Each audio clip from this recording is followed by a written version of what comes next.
ကဲအားလုံးပဲမင်္ဂလာပါမိုးအေးအေးနဲ့အလုပ်လေးလုပ်ရင်းနဲ့မှနည်းနည်းမျှဝေစရာလေးပေါ်လာလို့ပေါ့နော်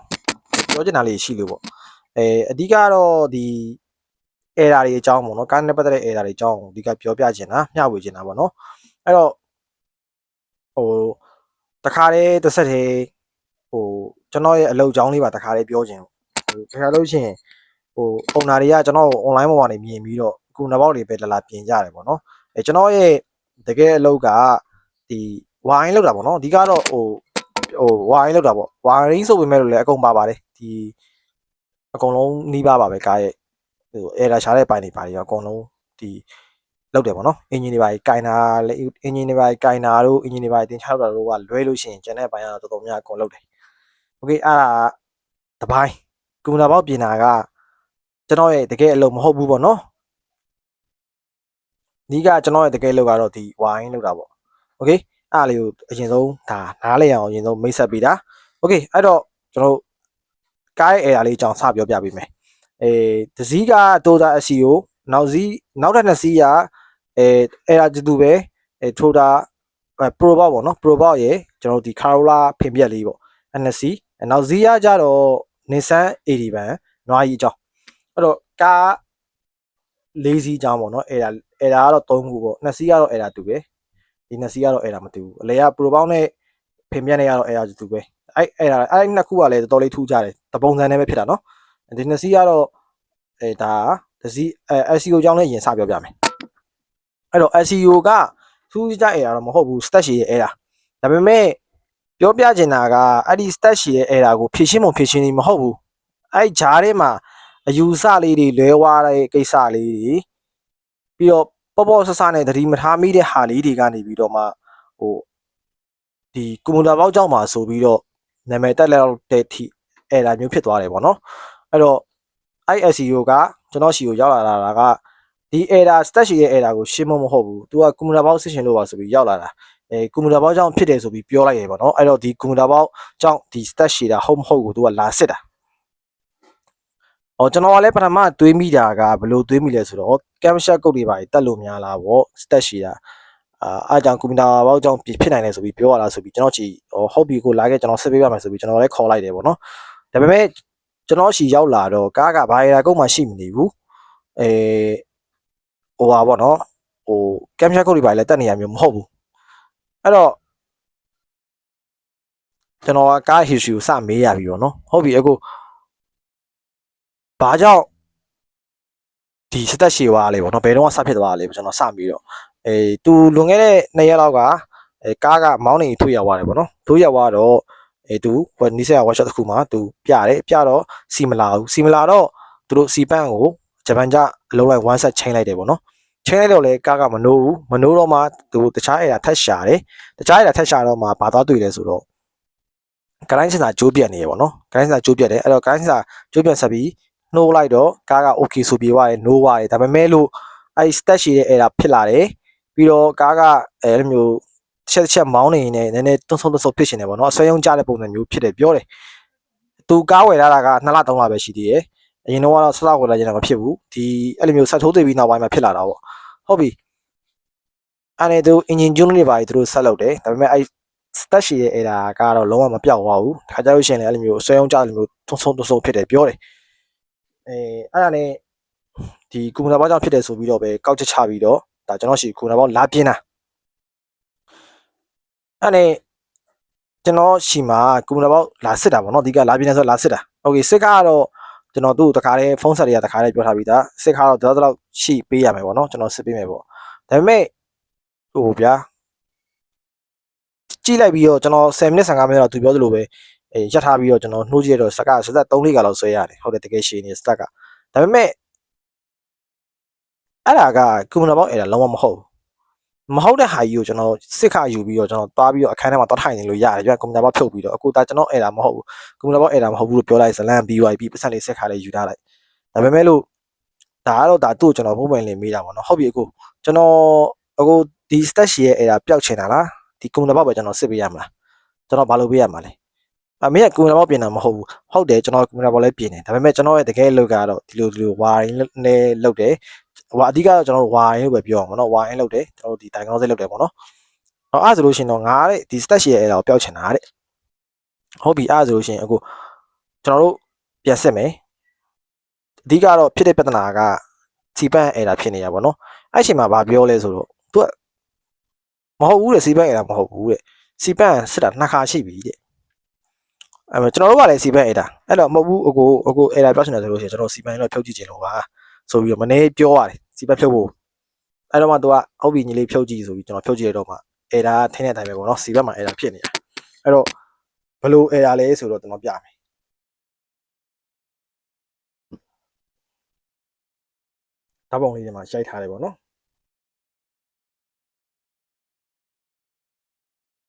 ဘာကြောင့်ဖြစ်လဲဆိုတော့ဒီမှာ sorry မြင်ရလားမသိမြင်ရလေးကိုကြည့်လိုက်ဟုတ်တယ်ဂျပန်ညစီပန့်မကြည့်ဂျပန်ညစီပန့်ကဟိုဒီမှာပြမီးရှို့ထားတဲ့အရာကြီးထည့်ထားတာမီးရှို့ပြီးပြန်ထည့်ရတဲ့အရာကြီးဗျာအဲ့ပိုက်ကလုံးဝမလုံးဘူးဗျာပြီးတော့အဲ့နေရာမှာပိုက်ကလေးတစ်ခွင်းလည်းပါသေးတယ်စဉ်းစားကြည့်ဒါပန့်နေပြီးတော့ filter ကိုဝင်တဲ့ပိုက်ကိုဒါကျွန်တော်တို့ခင်ဗျားတို့ဒီမျိုးလုံးနဲ့မြင်အောင်ပြောလို့ရှိရင်တချို့နွားကြီး wifi တွေမှာပန့်နေဆိုလို့ရှိရင်အဲ့လိုမျိုးပဲကျွန်တော်ဘာသာပိုက်ကိုမီးရှို့ပြီးပြန်ထည့်ရတဲ့ပုံစံမျိုးအဲ့လိုပဲတူတူပဲအဲ့တော့ဒီနေရာကြီးကလုံမထည့်ရတာလုံမလုံနိုင်ဘူးကျွန်တော်ပြောတာဂျပန်ညဝမ်းဆက်ဝယ်ရတဲ့အလုံးကဒီလိုဖြစ်စရာအကြောင်းမရှိဘူးကျွန်တော်ပြောတာဒါဂျပန်ညမှမဟုတ်တာကျွန်တော်ပြောတာပြန်ပြီးလှုပ်ထားတဲ့ဟာကြီးပေါ့နော်ဖေတာရောပန်ဟိုကဒါဟိုဂျပန်ညလို့တော့ပြောတာပဲအဲ့တော့ဂျပန်ညဆိုတိုင်းလည်းမယုံပါနဲ့ပေါ့နော်အမှန်တော့ဒါကဗျာကြည့်ရင်ဟိုတိတာတဲ့ပုံစံကြီးဒီကဂျပန်ညဟုတ်မဟုတ်ဆိုတာတခါတည်းကြည့်နေတိတာဗျာကျွန်တော်ပြောတာခေါင်းထဲမှာတွေးကြအောင်မလို့ဘူးဒီဟာကြီးကဟုတ်မှမဟုတ်တာကြီးဟိုအဲ့တော့အဓိကဖြစ်တာကတော့ဘာမှမဟုတ်ဘူးကျွန်တော်ပြောသလိုဒီ error လေးကနေစဖြစ်တာဒီလဲတဲ့ပန့်ကအဲ့လိုမျိုးဖြစ်နေတော့ဒါ error တက်ကုန်တာပေါ့ပိုက်မှမလုံတာလုံးဝစီးကပြန်ဆင်းတယ်ဗျာခါအဲ့နေလဲစီးကပြန်ဆင်းသွားလိုက်ဆိုတော့ stack ကရှည်မှာပေါ့အဲ့တော့ဟိုဘာမှမဟုတ်တဲ့ပြဿနာလေးကနေပြီးတော့ဒါနောက်ဆုံးကုန်တစ်ပေါက်ကြောက်ပါဆိုပြီးတော့နာမည်တက်ခံလိုက်ရတယ်ပေါ့နော်အဲ့တော့လာစစ်တယ်ပေါ့အမှန်ကဟိုပုံမှန်လေးပြောရလို့ရှိရင်ဘယ်နေရာစမှာလဲဆိုတော့အဲ့ကရဲ့အဓိကပြောချင်တဲ့အကြောင်းအရာအခုမှစမှာနော်ဘယ်နေရာစမှာလဲဆိုတော့ဟိုစီမလာလို့ဆိုပြီးတော့စီပတ်ရင်ကိုဖြုတ်ပြီးလဲတဲ့နေရာကနေကျွန်တော်ကတော့စမှာတယ်လို့ထင်တယ်ဘာလို့လဲဆိုတော့ပုံမှန်ဆိုပြကျွန်တော်တို့ကားစီမနိုးဆိုလို့ရှိရင်ဟုတ်ပြီကျွန်တော်တို့လွယ်ကူဒီကားဆိုလို့ရှိရင်ကျွန်တော်တို့အရင်ဆုံးကျွန်တော်တို့ကိုယ်တိုင်လည်းစီပိုက်ကိုပဲအရင်ဆုံးဖြုတ်ပြီးတော့စမ်းပါပဲအရှိမစီပိုက်ဖြုတ်တဲ့နေရာလေးရှိတယ်ကလေးနဲ့ဖြုတ်လိုက်ရုံပဲပေါ့နော်ဘာမှလည်းတိတ်ဟိုခက်မဟုတ်တဲ့အတွက်ကျွန်တော်တို့စီလာမလာပဲကျွန်တော်တို့အရင်ဆုံးဆက်ပါပဲအရင်ဆုံးဆက်လိုက်တဲ့ကမဟုတ်ပြီစီမလာဘူးဆိုလို့ရှိရင်ကျွန်တော်တို့စီပန်းအကြောင်းမှာဆိုပြီးတော့ကျွန်တော်တို့ကောက်ချက်ချလို့မရအောင်အဲ့လိုကောက်ချက်ချလို့လေဒီနေအဲ့နေရာကနေစလွဲတာပေါ့နော်အဲ့တော့အဲ့ချိန်မှာကျွန်တော်ဆိုလို့ရှိရင်ဘာထပ်စစ်လဲဆိုတော့ကျွန်တော်တို့ဒီ black coin မီးရောက်မြောက်ကျွန်တော်တခါရဲထပ်စစ်တယ်ဟိုအနောက်မှာပန့်ကိုစီမလာတော့တည်ပြီဒါပေမဲ့လို့ပန့်မှာမီးရောက်မြောက်ကျွန်တော်အရင်သားမစစ်သေးဘူးလွယ်တစ်သက်တည်းဗျာ black coin ကိုကျွန်တော်တို့မီးရောက်မြောက်ကျွန်တော်တခါရဲတန်းစစ်လို့ရတယ်လွယ်ကူဘာမှလည်းဟုတ်တာမဟုတ်ဘူးခက်တာလည်းမဟုတ်ဘူးဟိုအမြန်ဆုံးဆိုလို့ရှိရင်ဗျာ black coin ကိုတလုံးထုတ်ပြီးတော့ black ထည့်ပြီးဒါမှမဟုတ် wallet ချောင်းထည့်ပြီးတော့ ground ချပြီးတော့ကျွန်တော် black မီးထွက်ပြီးတော့ကျွန်တော်ဆန်းလို့ရတယ်โอเคအဲ့ချိန်မှာ black မီးထွက်နေတယ်ဆိုလို့ရှိရင်တော့ဒါကျွန်တော်စီပတ်ဟို socket ကိုမီးရောက်မြောက်ကျွန်တော်သွားစစ်မယ်အဲ့ချိန်မှာမှ black ကောင်မှမီးပြောင်းနေတယ်ဆိုလို့ရှိရင်ကျွန်တော်စီပန့်ကိုမီးရောက်မြောက်သွားမစစ်တော့ကျင်းတွေပေါ့ပန့်ကိုမလာဘူးစီလည်းမလာဘူးမီးလည်းမလာဘူးဆိုလို့ရှိရင်ကျင်းတွေပေါ့ကျွန်တော်တို့ဒါစင်စာပိုင်းဒါမှမဟုတ်စင်ကနေပိုင်းပေါ့နော်စင်ကနေပိုင်းကနေဖြစ်ဖို့များသွားပြီဘာဖြစ်လို့သူတို့နှစ်ခုလုံးမလာဘူးဆိုလို့ရှိရင်နှစ်ခုလုံးထိန်းချုပ်တဲ့အရာကကိုင်းစင်တာကဖြစ်ဖို့ရခိုင်တော့အများဆုံးပဲဒါကျွန်တော်တို့တခြားလူတွေကတော့ဟိုဘယ်လိုတွေးရတော့မသိဘူးပေါ့နော်ဒါကျွန်တော်တို့အသွေးပိုင်းပေါ့နော်အဓိကလည်းဒိုင်တော်စစ်အဲ့လိုမျိုးပြစ်ချက်ရှာတဲ့နေရာမှာလည်းအဲ့လိုမျိုးတွေးတတ်ဖို့ကလည်းတော်တော်လိုတယ်အဲ့တော့ဟိုအဲ့လိုတွေးတတ်ဖို့ဆိုတာကလည်းဒီစန်စာတွေအကြောင်းကသိဖို့အများကြီးလိုတယ်ပေါ့နော်စန်စာတွေရဲ့အလုပ်လုပ်ပုံတွေဘယ်စင်စာကဘယ်လိုလုပ်လဲဘယ်လောက်ဖုန်းထိုင်လုပ်လဲဆိုတာတွေကိုသိဖို့ကအများကြီးကြီးတယ်အဲ့တော့ဟိုကျွန်တော်တို့ကဆရာကောင်းသမားကောင်းနဲ့တွေ့ခဲ့တော့ဒီစန်စာပိုင်းတွေကထမင်းစားရတော့လို့ဖြစ်နေပြီပေါ့နော်အဲ့တော့ပြစ်ချက်ရှာတဲ့နေရာမှာအရန်သုံးဝင်ပါတယ် တော်လေးဟိုပညာရေးအများကြီးရခဲ့တယ်ဆရာပေါ့နော်ဟုတ်ပြီအဲ့တော့အဲ့အချိန်မှာကျွန်တော်စကားသက်ဖက်လိုက်မယ်နော်ဟိုအကားရဲ့အဲ့ဒါကြောင့်စသွားမယ်မဟုတ်လို့ရှိရင်စကားအရှိကောင်မှာဆိုလို့အခုတော့မှဗီဒီယိုကတော်တော်ရှည်နေပြီ7မိနစ်လောက်ဖြစ်နေပြီโอเคအဲ့တော့ကျွန်တော်တို့အဲ့စီမလာဘူးဆိုတော့ကျွန်တော်တို့စီပန့်လို့ကောက်ချက်ချလို့မရဘူးကျွန်တော်မီးရောက်မရောက်ပါကျွန်တော်တခါဆင်မယ်မီးပါမရောက်နေဘူးဆိုလို့ရှိရင်တော့ကျွန်တော်ဂျင်းတွေပေါ်ကတိုင်းစင်တာတွားကြည့်တော့မှာကျိုးပြတ်နေလားဒါမှမဟုတ်ဒီကားမှာပါတဲ့ emo ကြောင့်လားစဖြစ်ပါတော့ဒါကတော့နည်းနည်းရှုပ်ထွေးသွား emo ဘိုင်းတွေမှာပါလာပြီဆိုလို့ရှိရင်တော့ဒါပေမဲ့ကျွန်တော်ကတော့ဂျင်းတွေပေါ် engine RBN တမ်းတက်သွားကြည့်မယ်ဆက်ထဲဝင်ပြီးတော့အဲ့လိုမှမကြည့်ချင်ဆိုကျွန်တော်ကတိုင်းစင်တာတခါလေးကြည့်မယ်ကျိုးပြတ်လားမပြတ်လားစသဖြင့်ပေါ့နော်ကတိုင်းစင်တာမီးထွက်လားမထွက်လားစသဖြင့်ပေါ့ကတိုင်းစင်တာနေဒေတာကူနာဘောက်ကိုပို့လားမပို့လားအကောင်လုံးကျွန်တော်လိုက်စစ်မယ်ကြွေအဲ့မှာပလက်ကွာရမီးထွက်နေတဲ့စီပန်းတစ်ခုတည်းစီတစ်ခုတည်းမလာတာမီးတော့လာတယ်ဆိုလို့ရှိရင်တော့ကျွန်တော်ကျင်းတွေပေါ့နောက်ကိုသွားမယ်ပြီးစီပန်း socket ကိုကျွန်တော်တို့စီမီးရောက်မှကျွန်တော်တို့ဆင်မယ်ကြွေမီးမရောက်ဘူးဆိုလို့ရှိရင်တော့ဒါကျွန်တော်တို့ power ဘိုင်းရဖြစ်ဖို့များတယ်စီပန်းကိုလာတဲ့ power ဘိုင်းတွေ fuse တွေ relay တွေဖြစ်ဖို့များတယ်စီပန်းကိုမောင်းမဲ့ signal ဘိုင်းရဖြစ်ဖို့ရာခိုင်နှုန်းနည်းတယ်ဘာလို့လဲဆိုတော့ကျွန်တော်တို့အရှိမမီးထွက်နေလို့ plug point signal ထွက်နေလို့ကျွန်တော်တို့ကစီပန်းsignal ဘိုင်းမဟုတ်ဘဲနဲ့ power ဘိုင်းဖြစ်ဖို့ရာခိုင်နှုန်းများရဆိုပြီးဒါကျွန်တော်တို့ကောက်ချက်ချတယ်အဲ့တော့ဒါကျွန်တော်တို့ကကျင်းတွေပေါက်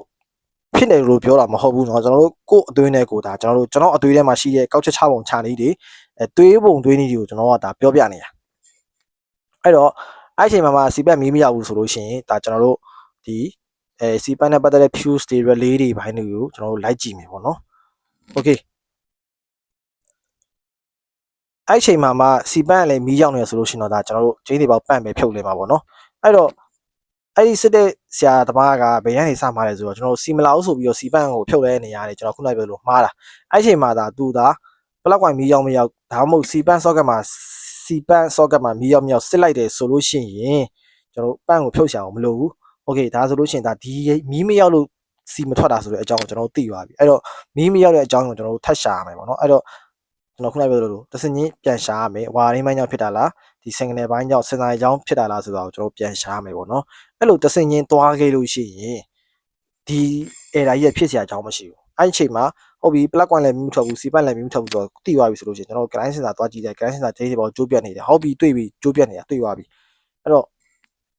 ကျိုးပြတ်စားလိုက်ကနိုးပါပြီသူ့ပိုင်နဲ့သူပဲဘာမှ step ပြတ်ရှိစားတဲ့အကြောင်းမရှိဘူးအဲ့လိုမျိုးတွန်းဆိုးဖြစ်เสียတဲ့အကြောင်းမရှိဘူးအခုကပန့်ကြောင့်ဆိုပြီးပန့်လဲလိုက်တော့လဲလိုက်တဲ့ပန့်ကနေပြီးတော့အဲ့လိုမျိုးကျွန်တော်ခုနပုံပြသလိုမလုံတာပေါ့နော်ဘိုက်ကဂျပန်ညဆိုပြီးတော့ဂျေးသိပ်ပြီးပြန်ရောက်လာကိုလည်းမစင်မိလိုက်ကြရလဲပါလိမ့်မယ်အဲ့လိုမျိုးအဲ့တော့ဘိုက်ကမလုံတဲ့ပြဿနာအဓိကကတော့လေဝင်ဝါးတဲ့ပြဿနာပေါ့နော်လေမလုံတဲ့ပြဿနာနေပြီးတော့မှနောက်ဆုံးကွန်ပျူတာဘောက်တွေပါတယ်အကုန်လုံးဖြစ်တဲ့အထိကိုပါလာတာပဲအဓိက sorry အဓိကအဲ့ဒါပဲအဲ့ဒီအကြောင်းရင်းပဲ okay အဲ့တော့နောက်ထပ် error ကနောက်ဗီဒီယိုတစ်ခုမှကျွန်တော်ထပ်ပြောပြပါမယ်အားလုံးကျေးဇူးတင်ပါတယ်